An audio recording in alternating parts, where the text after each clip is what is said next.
O mga kababayan, habang nanonood tayo dito sa diskusyon ni Attorney Trixie mga kababayan tungkol sa impeachment case si VP Sara bilang Vice Presidente ha. Pero pumasok sa ating bunbunan mga kababayan na ideya. Wild imagination mga kababayan na posibleng gawing escape ni Ngagba para pagkatapos sa kanyang termino mga kababayan ay matatakasan niya ang kanyang pananagutan. Lalong-lalo na ngayon mga panahon na ito mga kababayan ay hawak niya ang COMELEC. Anong sinasabi natin? Baka ang gagawin ni Ngagba mga kababayan, di ba nanliligaw na siya kay Leni Robredo ngayon? Tapos, di ba wala pa siya napipiling gagawing bise sa kanyang slate mga kababayan? Baka ang magiging katandem ni Leni na kanyang magiging kandidato mga kababayan na maging Pangulo. Na baka ang kanyang bise ay siya mismo, si Bangag mga kababayan. Ay nako. Dahil that is the perfect position mga kababayan para hindi siya muna makasuhan. Whether or not, ang kanyang presidente mga kababayan, manalo man si Leni o si Sara, siya bilang bise, hindi siya mapapaalis ng basta-basta. Via impeachment lang mga kababayan. Paano? Paano kung magiging vice presidente siya dahil, syempre, kayang-kaya nilang gawin dahil sa COMELEC mga kababayan? Paano siya mapapasipa sa pwesto kung ang covered lamang ng impeachment mga kababayan ay yung time lang ng pagiging vice president niya? Hindi naman kasali yung mga kabalasugan na ginawa niya bilang presidente. At somehow, this is debatable ha, hindi siya pwedeng kasuhan dahil impeachable officer siya mga kababayan. Pumasok sa isipan natin ang teoryang iyan dahil sa diskusyon na ito ni Attorney Trixie mga kababayan. Panoorin niyo po. Well, hindi pa ganito, no? Parang hindi yata ko kayang sabihin na pwede na natin tawagin itong impeachment. Medyo impeachment proceedings kasi magiging technical din yan later on. No, hindi pa pwedeng tawagin. But ang nakita ko na nangyari doon sa proceedings to determine kung mayroong probable cause ay medyo, how would you call this? Kumbaga, kahit ordinaryong mamamayan na nanonood dito ay magtataka. Magtataka talaga mga kababayan. Something is terribly wrong. Magdududa sa presentasyon o sa pagtatanggap ng ebidensya dito. It's either mga kababayan na walang alam itong mga animal na mga buhayang ito na yung ilan pa abogado or akala nila mga kababayan bobo ang mga tao na hindi makakaobserba mga kababayan dito sa maling ginagawa nila ang mga ungas. Halimbawa, kung napansin ninyo, in the course, no, ang ginagawa nila, mayroong complaint, mayroong mga attachments yung complaint, at ang sinasabi nila ay magtatanong lang sila ng clarificatory questions. Gayon po, Oo nga no, magtatanong lang daw. Ang ginawa nila mga kababayan ay ebidensya, nangalap ng ebidensya, sila mismo. Hindi na nila trabaho. matapos ang pagtatanong ng clarificatory questions, may biglang magma-manifestation. At doon sa manifestation, nagpapakilala ng panibagong ebidensya na Another hindi naman evidence. kasama doon sa reklamo o sa mga attachments nito, o minsan hindi related doon mismo sa pinag-uusapan na impeachment. Kagaya na lang ni Trillanes mga kababayan. Na pati si Tatay Digong, dinamay. Si Kitty, dinamay. Trillanes ha. Pati si Badriaga mga kababayan, sinabing bakla daw si Baste. Anong kinalaman yan?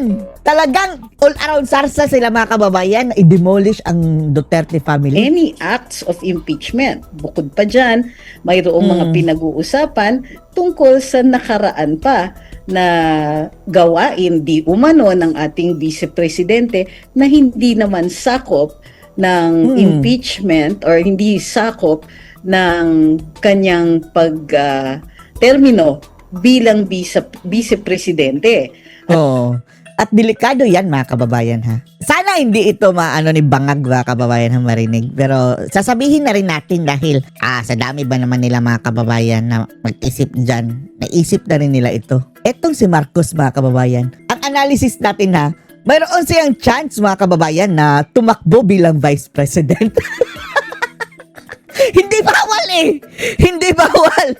And then mga kababayan, kapag Vice President siya, di ba impeachable ang Vice President mga kababayan? Hindi na muna pwedeng sampahan ng kaso. So safe siya for 6 years.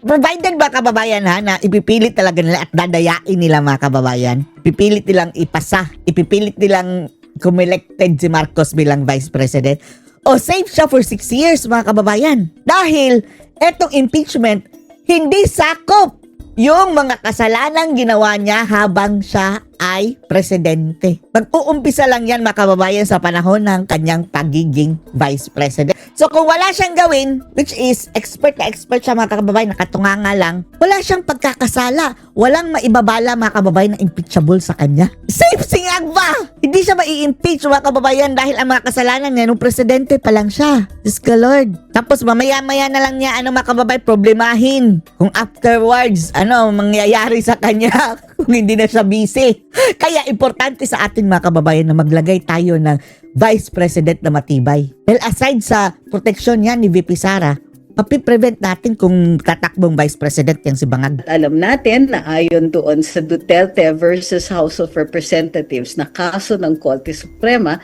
sinabi ng hukuman na ang maaari lang ay i-allege ang mga acts committed during the office. During the office. This time, mga kababayan, si Sara, 2022. Wala silang makita, mga kababayan, na kahit pa nung pagpalagay natin si Sara may ginawa prior to that, hindi yan magagamit sa impeachment. At ganun din, mga kababayan, kung si BBM. Hindi siya mai-impeach, mga kababayan, dahil ang scope lang ng kanyang kasalanan is the moment that he is a vice president. Mag-ingat sila dyan. Mag-ingat sila dyan, mga kababayan, baka gamitin niyang escape ni Bangag. Kung saan pinai-impeach siya. Kung bukod pa dyan, mayroon of course may konting confusion tungkol doon mismo sa tinatawag nga na report ng AMLC. May konting confusion sa interpretasyon ng mga transaksyon at iba pang mga so-called evidence na i-introduce nila. So hindi ito ayon sa proseso at tila hindi naman fair. So kahit sinong nanonood dito, naging parang free for all na pagkakataon ng ilang mga mambabatas natin na magkaroon ng na may sabihin at i-interpret ang facts, ang data at alleged na gawain ng ating Vice President. So none of it seemed very fair. Opo. Unfair! Ma'am, sakali pong Unfair. umusad ito, kung halimbawa, mayroong silang makuhang sapat na boto tapos hindi pa lumalabas yung magiging desisyon ng Korte Suprema, pwede bang questionin sa impeachment court sa Senado yung paggawa nitong mismong reklamong impeachment sa pangalawang Pangulo dyan Questionin sa... doon? Doon na sa Supreme Court. Yes. Kung di tayo nakakakalimot doon Pwede sa ba? 19th Congress. So, Tapos, pagbotohan na lang nila, mga kababayan, na na i-dismiss, ganyan. Pwede rin, mga kababayan, pero baka delikado yan. Baka i-question na naman yan sa Korte Suprema, mga kababayan. Tapos sasabihin unconstitutional ang ginawang pag-dismiss. Mas mabuti doon sa Supreme Court. unang attempt na i-impeach si Vice President Inday, may mga issues na ni-raise rin ang team o ang defense team ni Maganda siguro, maganda siguro kung parang i-archive na naman yan, mga kababayan. Tapos, sabihin na naman na antayin ang resulta ng Supreme Court decision. 'Di ba? Mayroon pa petition si VP Sara na bukang papadeklarang unconstitutional. Magagalit na naman sila dahil sabi ni mga kababayan ni Soto, ang fourth read ay kinabukasan. Bukas agad. After daw matanggap nila, mga kababayan, bukas agad, umpisahan si agad. Presidente Inday Sara, parallel doon sa pangyayari sa petition Pangyayari. na nakahain sa Korte Suprema. So, maaari naman i-raise ito sa Senado. It will be up to the Senate kung gusto nilang i-determine or gawan ng desisyon yung i-raise ng defense. Opo. Ano Oo nga, sige. Pwede namang i-try, mga kababayan. Diretso na botohan na ipoproceed natin ito o sasabihin natin na dismiss na ito agad. Mas mabuti na yung ganyan, dismiss agad. Ano naman po yung magagamit doon sa recent na decision po ng Korte Suprema? Lalo na ipinaliwanag kung ano yung ibig sabihin ng forthwith po. Ayan, nagalit si Soto, Ang Soto, mga kababayan, sabi niya, kababayan, desisyon ng Korte Suprema, hindi saklaw ang trabaho ng Senado niyan. Dun sa fourth Ungas. word, well, hindi ko alam kung magagamit yon, no? Pero ang sinasabi ng hukuman doon ay nasa jurisdiction ng Senado to determine kung kailan yung actual na pag-uumpisa ng pagdidinig sa impeachment proceedings. So long as reasonable ito. At hindi Within reasonable time. unnecessary yung delay kung sakaling meron at hindi magagamit ito bilang pag-abandona sa kanilang mandato o obligasyon na i-hold accountable yung impeachable officer. Ay nako. Ang nakakatawa lang nito mga kababayan, no? Si Marcos talaga easy escape. Kung pinalusot lang nila mga kababayan yung impeachment ni Marcos, okay na, sige. Trial, go, trial. Pero eto na ang bangag mga kababayan, siya pa yung siguradong may ginawang kabalastugan, siya pa ang na safe ngayon. So, yun, maliwanag, desisyon ng Senado yon. At exclusive ang desisyon na yon sa kanila, hindi maaaring mag-intervene ang Korte Suprema, lalong-lalo na at wala naman naipakita na may grave abuse of discretion sa pagsabi ng Senado na, teka, wag muna natin itakal, wag muna natin ituloy. So, wala namang ganong klaseng findings. In short, in the absence of grave abuse of discretion, maaaring mag-determine ang Senado kailan yung umpisa ng pag-hold ng Pwede palitan na si Soto bago mag-umpisa mga kababayan. Yung maletang yan ang animal na yan talaga mga kababayan, buisit yung Sotong yan. pagdidinig sa impeachment. Opo. Dito naman po sa inaasahang botohan sa plenaryo po ng Kamara, may obligasyon po ba ang bawat kongresista kung paano ba siya boboto? May patakaran na po ba? Maleta ang patakaran dyan. Huwag ka lang umasa ng patas, Admar. Na naaayon talaga? Or still kahit Huwag na ka nang hindi niya umasa binasa ng yung patas. mismong report dahil nakumbinsi lang siya, automatic maglalagda lang siya. Wala Maleta ang labanan dyan, Admar. po bang pananagutan kung ganun lang ang klase ng pagboboto po natin para mapatalsik ang isang impeachable official? Well, ang sabi ng hukuman sa Duterte versus House of Representatives na kailangan, nasa exclusive naman ang mandato ng House of Representatives at ng bawat kongresista na gumawa ng desisyon. Basta hindi siya attended by grave abuse of discretion. So, dun sa dating kaso in the 19th Congress, nakita natin na sinabi ng hukuman, may grave abuse of discretion dito dahil ginawa nila yung decision sa pag-i-impeach at pag-forward ng articles of impeachment sa Senado nang wala man lang pag-inform sa bawat kongresista kung ano yung charge, hindi rin ipinakita na nakita nila yung ebidensya, hindi sila nabigyan ng pagkakataon questionin yung respondent at hindi rin nabigyan ng pagkakataon yung respondent na makita yung charge or yung articles of impeachment o ang ebidensya tungo dito. Kung kaya, makikita nyo maliwanag may grave abuse of discretion kasi hindi man lang nila nabasa, nakita, Grave nabigyan ng abuse. pagkakataon na makuha o ma-question yung ebidensya at impormasyon tungkol dito. Kung kaya't alam natin o magtataka tayo, ano ang naging basihan ng kanilang desisyon. In this case, sa plenaryo po, ang bawat kongresista ay dapat mabigyan ng pagkakataon na mabasa yung charge or yung potential articles of impeachment, makita ang ebidensya nito, mabigyan ng pagkakataon na questionin ang respondent, in this case the Vice President, at mabigyan din ng pagkakataon ang respondent na makasagot doon sa charges na hinaharap niya. Good evening, ma'am. Sa MJ po ito. MJ, pasok! Ma'am, Ay, MJ. Marami rin po kasi ang nagsasabi na syempre yung legal team ni VP Sara sinasabi na fishing expedition itong nangyayari. Pero itong nangyari po ngayon sa House Justice Committee, ito ba'y bad or good precedent sa lahat po ng impeachable Masama. officers na posible ring mangyari yung sinapit ni VP Sara, lalo na yung nabuyang-yang yung kanyang mga records, nabunyag po doon sa hearing from the AMLAC. Well, for me, hindi maganda ito na Oo, dahil lumabag sila sa batas, mga kababayan. Yan lang. May paglabag sa batas. president.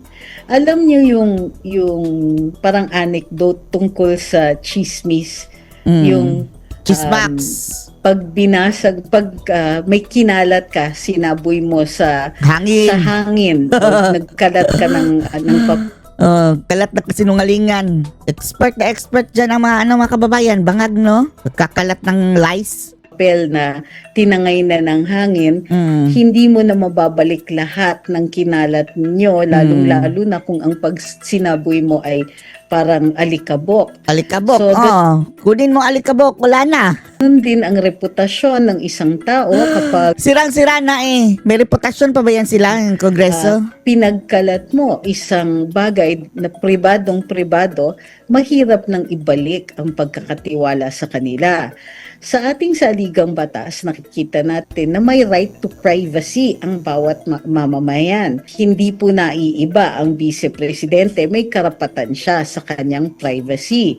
Pero ang nangyari dito ay may mga nilabas na impormasyon na maliwanag na labag doon sa batas na nagpoprotekta ng privacy ng impormasyon. Yan talaga. Yun. Labag sa batas. Lalong-lalo na mayroong tinatawag tayong bad faith na kung hindi po komot may mandato ang hukuman ang Kongreso na mag-conduct ng mga proceedings tungo sa finding ng probable cause or reasonable grounds para ituloy yung pagdidinig dito o yung pagtungo doon sa possible impeachment ng vice-presidente doesn't mean na may karapatan silang lumabag sa batas. Oo nga.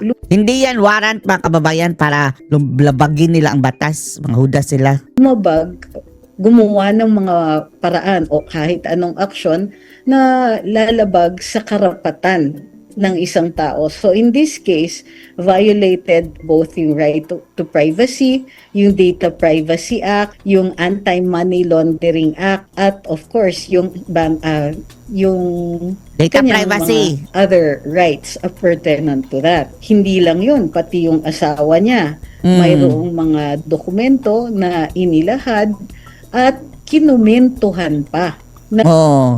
Kung ano-ano pang pinagsasabi, mga kababayan, tapos tinwist. Tapos sabi pa, bilyon-bilyon ang deposito. Diyos ko, Ang Lord. mga mambabatas natin.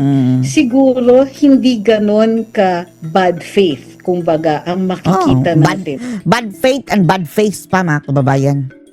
Kung paglalabas lang ng data at walang interpretasyon na ginawa dito. So, ang nakita natin, may mga interpretasyon under the guise of manifestations na ginagamit itong mga dokumento o mga data o information tungkol sa vice-presidente na in many cases ay napaka-misleading. Hindi natin nakita dito isang proseso para mag-determine ng probable cause.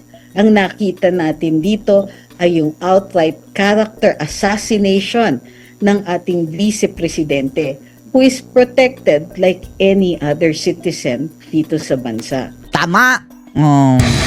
Samantala, dito tayo, mga kababayan, continuation kay Ka Eric, mga kababayan, na discussion. So yan, kaya po ang mga posisyon na ito na ginawa ng BIR ni Commissioner Mendoza, yung mataba. hindi po siya nagpakabobo kagaya ni Ay, hindi pala. Hindi pala yun. Ronel Buenaventura at Yan ng pala. mga Yan pala si Romel alipores Buenaventura, at mga kababayan, siksik ang kay Marcos at kay Romualdez at kay Luistro na mga akala mo hindi nag-iisip itong AMLAC officials led by their AMLAC Executive Director, 5 araw pa lang siyang umupo at Ayan, kaso agad nagkakaharapin. gumawa na ng kabulastugan at Oh. katarantaduhan, Tarantado! nilabag ang mga Oh. batas, hindi lamang ang konstitusyon, kundi ang tatlong partikular na mga specific laws, lalo na po ang criminal intent nito na ipahiya, iladlad at ibigyan ng malisyusong interpretasyon ang mga questionableng pag-include ng bank and financial transactions records ni Vice President Sara Duterte at ng kanyang asawa way back 20 years ago hanggang umabot po na Pati na ngayon mga kababayan, hindi pa sila kasal, Liwan Scarpio. Disgrasya mga kababayan dahil ang ano nila hindi na sa ang kanilang mga kababayan palusot is conjugal. Hindi pa kasal, sinalin nyo na. So, paano naging conjugal yan? sakop ng impeachable officials. Disgrasya tenure na of naman duty kayo.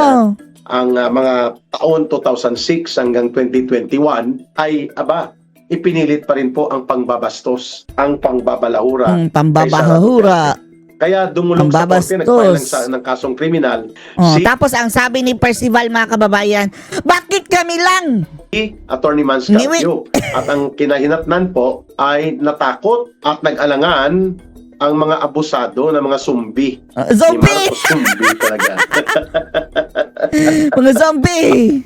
Mga abusado na sumbi ni Marcos at nila Romualdez. Zombie Sa los-los! pangunguna ni Malitagang, leader nila doon sa Palitagang! House Committee on Justice, on Injustice raw. Hindi po pinabuksan ang Natakot na! mga box ng tinatawag na BIR tax receipt.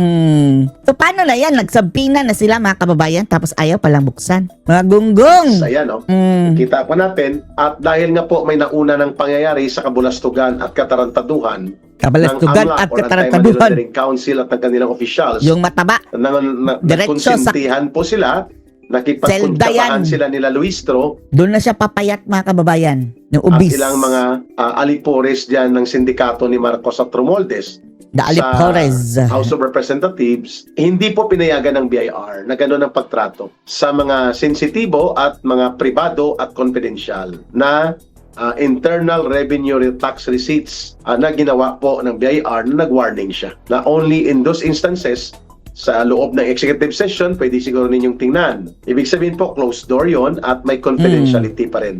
Kahit pa nga mga kababayan, bawal nilang tingnan yan. Dahil kailangan nilang sumunod sa proper procedure. Hindi sila sumunod Pangalawa, pwede siguro na kung ang purpose ay material to the execution of another amendment or creation Wala of Wala another talaga. law Wala sila karapatan mga kababayan. pertaining to tax and tax returns. So wala naman impeachment ang purpose. Diyantayin nyo na ito ay ipalabas ang subpena doces Savina. tecum. Pag sinabi pong doces tecum subpena, pinapasomon at pinapasubmit ang mga dokumento.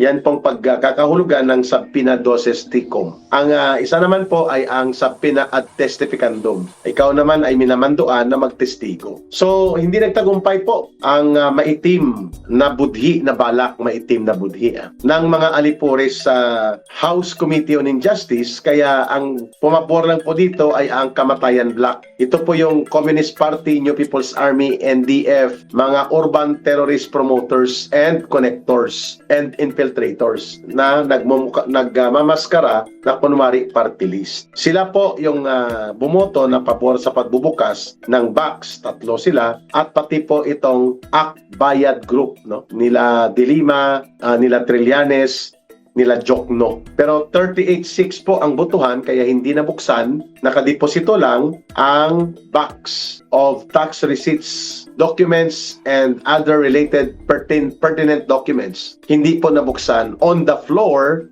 or on the panel of presentation na covered by media. Ayun.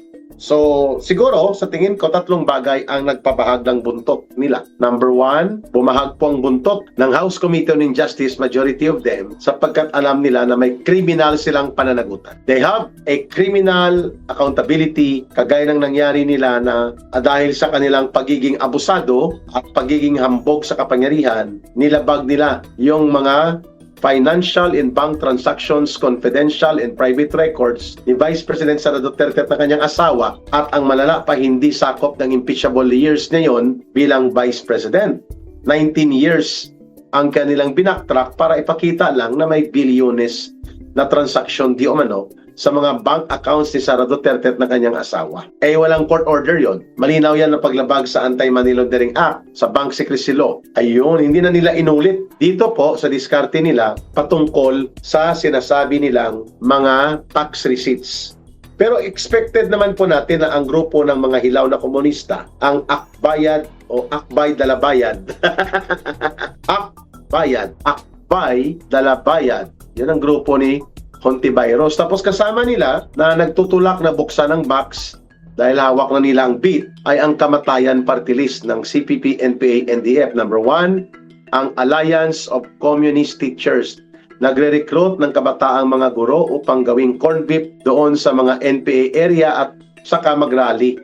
Nasabihin nila sibilyan ito ng mga teachers. Pero nagkataon lang na may bit-bit silang Armalite rifle. Alliance of Communist Teachers. ACT Teachers Party List. Hawak naman talaga ng Communist Party at NPA related yan. At yan ay nagre-recruit ng kabataang guro para gawin ng NPA. Ay di yun po. Sila lang ang nagtutulak para pabuksan at labagin na naman at nabusuhin ang kapangyarihan nila. At pati na po ang mga batas patungkol sa pagprotekta sa privacy of information ni Vice President Sara Duterte. Maliban po sa Alliance of Communist Teachers, ang Gabriela NPA Lover Party List nandun din po. So bumoto din sila na pabuksan ng box ng tax income and tax receipts ni Vice President Sara Duterte at ng kanyang asawa. At ang grupo pa na Kabataan NPA Recruiter Party List. Ito dapat actually ang binubuksan dapat ng mga tax returns nila. Yung mga salin nila, yung statement of assets, liabilities, and net worth nila, ito dapat ang binubulatlat at ito dapat ay binubunyag sa taong bayan. Sapagkat for the last 20 years, 2001 ang unang sabak nila sa party list na yan, ang bayad muna party list ang una, ngayon wala na. Pero nandyan pang tatlo na liporis nila. So mag 25 years na po sila dyan po sa Kongreso. At taon-taon po, hindi bumababa sa 500 million pesos ang nakukulimbak nitong mga teroristang grupo na to na nagmamaskara bilang party list. So dapat iyan ang binubuksan. Yan ang dapat kinakalkal ang kanilang mga salin, ang kanilang mga tax return payments ng mga resibo, at pati po ang paggamit nila ng kwarta o pera ng gobyerno. Yan. At yun namang akbayad, akbay dalabayad or akbay sabay bayad. Si Boy Ngiwe, yung grabe ang obsession nito, no? Kay Vice President Sara Duterte kasi talbog na talbog ang beauty niya kay Vice President Sara Duterte. Siya din po, bumoto din yan sa pagbubukas daw ng box. Kaya ganun din po si Lola Laila de Lima. Well, expected natin po yun. Pero yung mga duwag at mga magnanakaw na politiko na miyembro ng Malitagang sa Kongreso, sa House of Committee on Injustice, hindi po nakaporma. Bumahag ang buntot. Nawala yung hawak mo ang bit. Ayun. Kasi baka panibago at multiple counts ng kasong kriminal malamang ang mapupuntahan nila. At sigurado yan, tuloy-tuloy na kasong kriminal yan kahit wala na po sila sa Kongreso. Okay, hindi ko po kayo pipigilan, Madam Chair. Ito po yung social media card patungkol sa naging pananalita kanina na inihayag ni Congressman Paulo Marcolet. Hawak yung bit, di po ba? Sabi ng kanta, huwag mong bibitawan, huwag niyong bibitawan yung box. Pero nabitawan po ang kanilang pagiging tapang-tapangan at abusado, Congressman Paulo Marcoleta, at mukhang tumiklop at hindi na po natuloy, mga kababayan, ang hawak mo ang box. Nabahag ang buntot. So malinaw po na itong nangyari kanina ay hindi na po nila itinuloy ang tudutudong paglabag at paggamit ng criminal actions violating the law dyan sa House of Committee on Injustice kasi overkill na. Mas lalo pang pinapaboran at nagkakaroon ng sympathy ang malawak na sektor ng iba't ibang bahagi ng lipunan sa nakikita pong katarantaduhan ni Marcos at ni Romualdez na paglaruan po ang importanteng instrumento sa accountability, ang impeachment process. Kaya naman po, tuwang-tuwa naman. Bagamat hindi nabuksan ang box, itong mga madre at mga nagpapakilala po na grupo ng mga complainants nang magkaroon po ng botohan, unanimous daw halos, na mayroon pong probable cause. May batayan upang ang impeachment complaint ay umusad for deliberations ng plenaryo ng House of Representatives. We expect 2 weeks from now,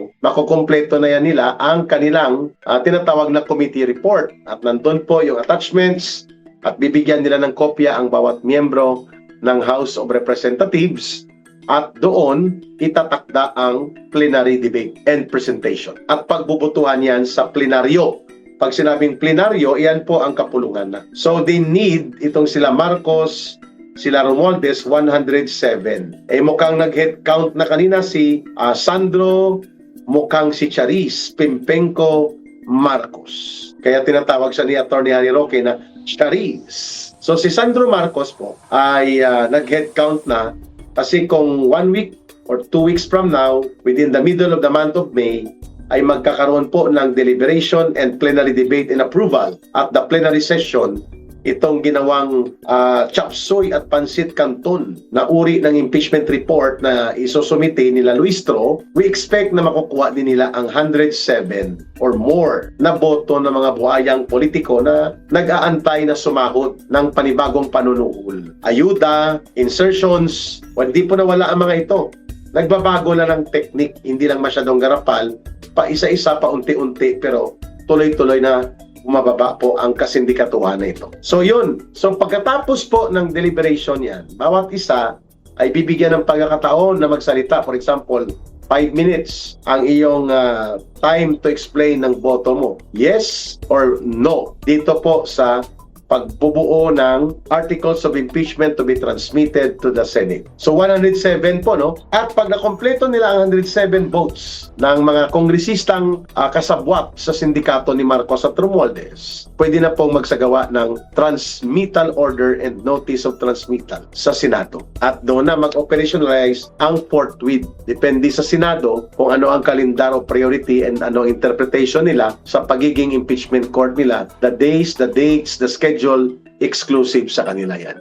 Okay, ito. Ano nga ba ang ibig sabihin ng forthwith? Ayan, diniscuss ko yan kanina, mga kababayan. At naipakita po natin na ang Senado lamang at ang kapulungan ng Senado ang magtatakda kung mag-proceed o hindi. So we expect na middle of May ay ilalarga po ang pagpapaakyat with transmittal notice na ang impeachment articles laban kay Vice President Sara Duterte ay nabuo. So ano yon? Graft in corruption, betrayal of public trust, and culpable violation of the Constitution. So ang gagawin ngayon ng House of Representatives pagkatapos ng plenary vote and plenary debate nila, alam naman natin makukuha nila yung 107 kasi brasuhan at suhulan lang naman ang gagawin dyan.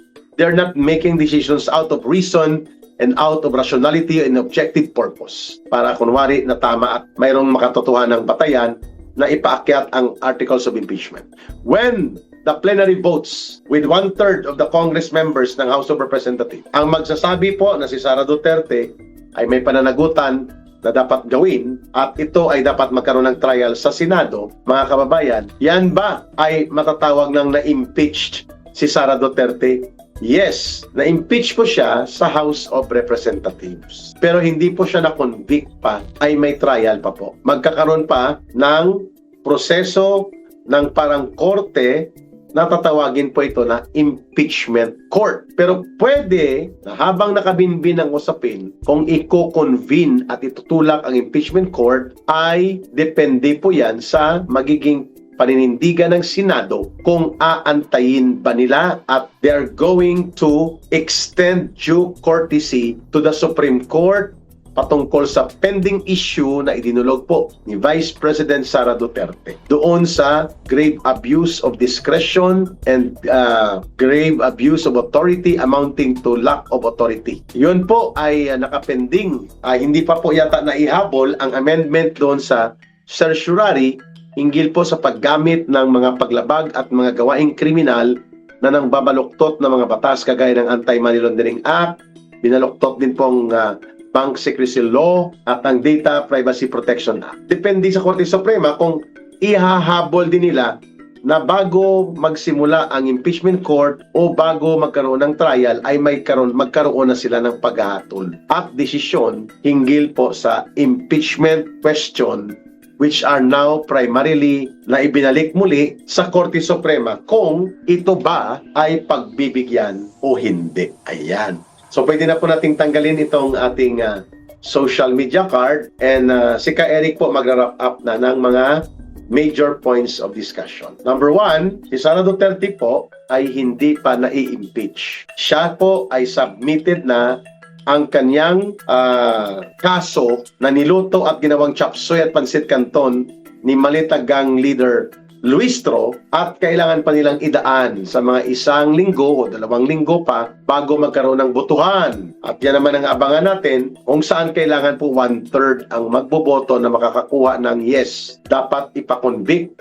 at itransmit na for trial ang kay Sara Duterte na kaso. So, bawat isa magtatalaka yan at magkakaroon ng time to deliberate in presentation. Pero the numbers, which is ang numero nila na tinatarget, 107 votes or more, ay sa tingin ko nakuha na nila. Pero pagdating po sa Senado, hindi makokontrol ito absolutely ni Marcos at ni Romualdez. Lalo pa nga at nagbabangayan, nagkikiskisan at nagbabanggaan ngayon ang interest ni Romualdez at ni Marcos at ng mga grupo nila kung paano mag-survive at paano imaniobra na ang spectacle of political circus mapupunta po ang atensyon laban kay Vice President Sara Duterte. Iyan ang ginagawa nila ngayon, mga kababayan. Ginagawa ngayon ng nila Marcos, nila Romualdez, lalo na itong anak ni Marcos Jr. Akala mo, siya po ang Kingdom Lord sa kaharian ng Kongreso.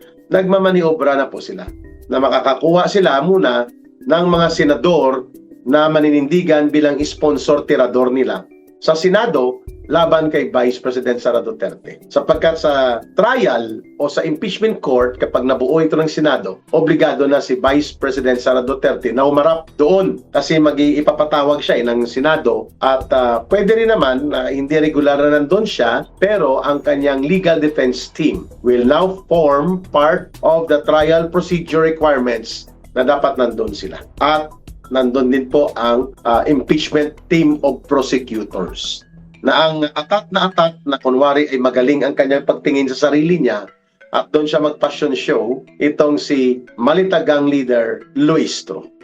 So wala pa po ito, 2 weeks to 3 weeks pa nga ang estimate ko bago siguro ito makyat sa Senado.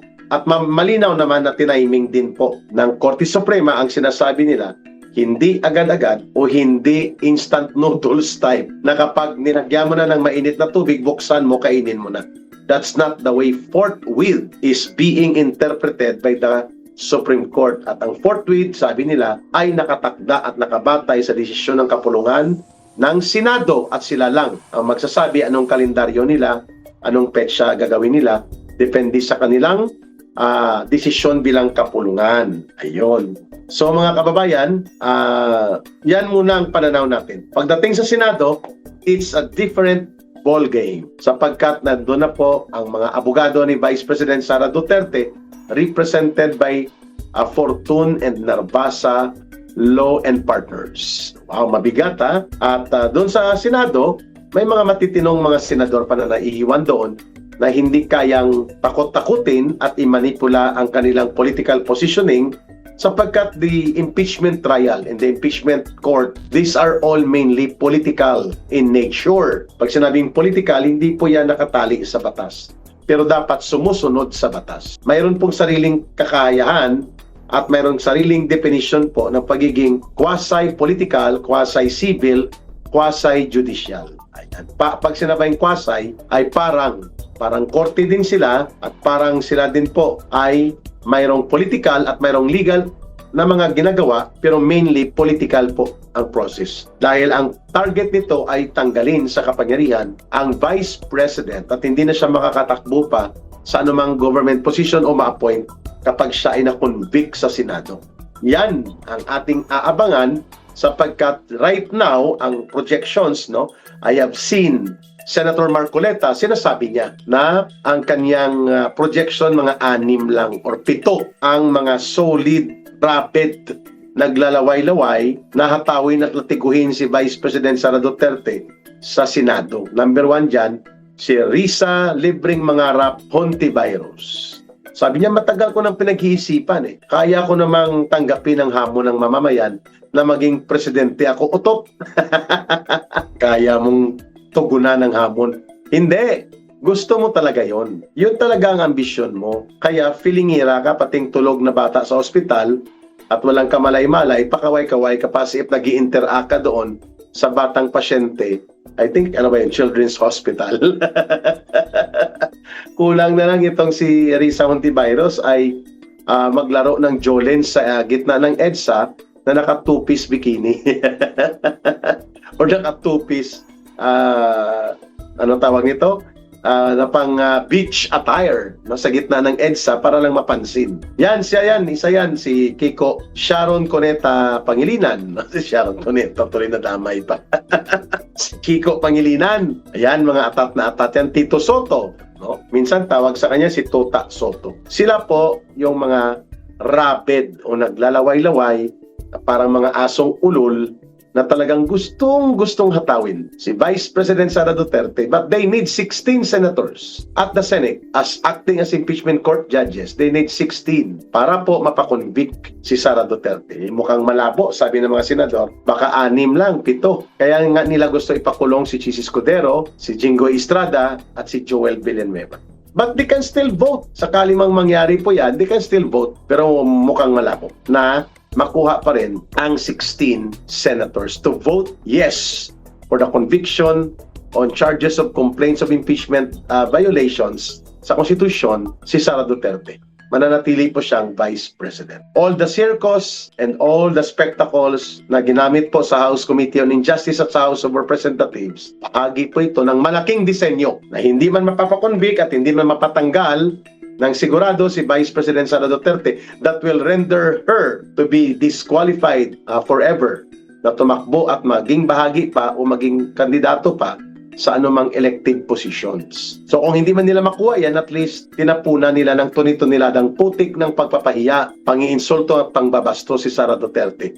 Na nakita natin kung paano nila ginawa ang katarantaduang ito, di bali nang labagin at baluktutin ang mga batas. Diyan sa House Committee on Injustice, sa House of Representatives. Pero nagkamali sila. Mas lalo lamang po na tinangkilik at niyakap ng mayoriya ng mga Pilipino si Sara Duterte as the real alternative to become the next president sa bansang Pilipinas ang nasusunod sa yapak o papantayan o tatapatan niya o hihigitan pa ang tapang at malasakit ng Tatak Duterte bilang pamunuan sa gobyerno natin.